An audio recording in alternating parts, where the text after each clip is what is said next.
The late Pope Francis will be buried at the St. Mary Major Basilica in Rome, this veering from the tradition of other popes who were actually buried at St. Peter's Basilica. But here in Pretoria, there was a solemn mass requiem mourning his death. Well, I'm joined now by some of the congregants that formed part of this particular mass requiem, just to hear why they decided to be part of this particular service. Thank you so much for your time, sir. Why did you decide to be part of this particular solemn mass requiem today? I decided to be part of the Solemn Requiem Mass for the Holy Father because it is very important for the Church to come together in unity now to pray for him. He set himself up as a pope for the people and a pope that stood out for the rights of all human beings, irregardless of their walks of life. So it is very special that the international church comes together at this time to mourn him and to sort of bid our own farewell. Due to reasons, we can't be in Rome tomorrow for the funeral. So it's very special to come today with the bishops of Pretoria to mourn also and have a special mass to pray for him, because in the Catholic Church we are taught that the mass is the highest form of prayer.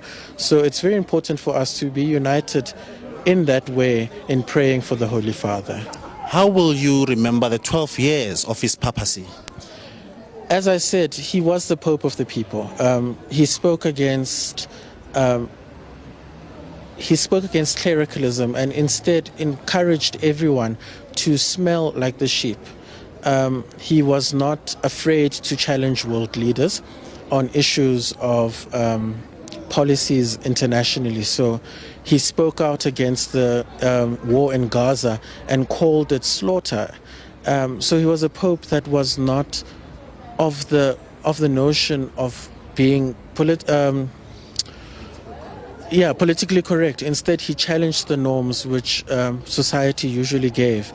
And for that, I will remember him, because he was a Pope that set precedent to see that in the world, good must come from people, and we must do good in order to imitate God, who is good. Absolutely. Well, as you can hear, that's some of the sentiments that's been shared by the parishioners here at this particular archdiocese here in Pretoria. I'm just going to hear other views from those that were in attendance of this Requiem Mass. Thank you so much for your time. Can you just tell us, why did you decide to be part of this particular gathering today? Okay, I decided to be part of this gathering today because the Pope, he's our Holy Father, and for him to be, sorry. Oh, yeah, like as the Holy Father, I can imagine that all of you are actually mourning, following his passing and everything, How are you going to remember him? I'm going to remember our Pope of his humility. He taught us, his flock, to say there is nothing being simple as being human and living a simple life with humility.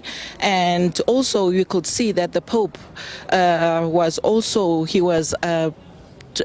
he liked or he followed our saint, which is our Mother Mary, and also I'm in the guild of Queen Assumed into Heaven, which is Maria Jose Denga, and I also follow our Mother Mary, whereby she taught us to be humble and to always follow what Christ is, and he was a very prayerful man, which we learned a lot from him, and we are actually going to miss him. And I will always say, may your soul continue to rest in peace. He might have gone from here, but he will always be remembered with all his good works here on earth.